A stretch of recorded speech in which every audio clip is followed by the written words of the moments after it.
I thought we were saved by faith. You are. But how? But you're saying I need a letter of reference from the poor.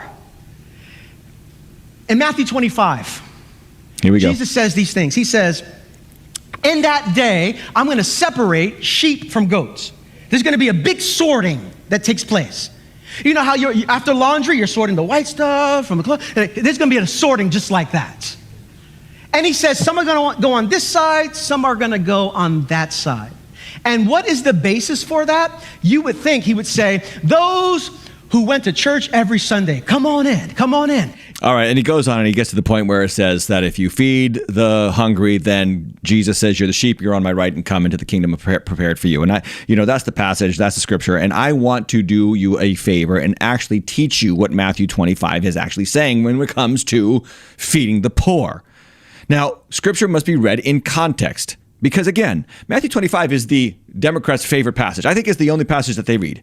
And it's only part of the passage because the chapter actually has 3 parables. And I'm going to unpack those parables for you. The final parable is that sheep and goats parable, which the pastor references there. But we have to read it in context. The first verse of Matthew 25, in fact, the first word should enlighten us to that there's context here. Look at the word, then. Matthew 25, verse 1. Then the kingdom of heaven will be like 10 virgins who took their lamps and went to meet the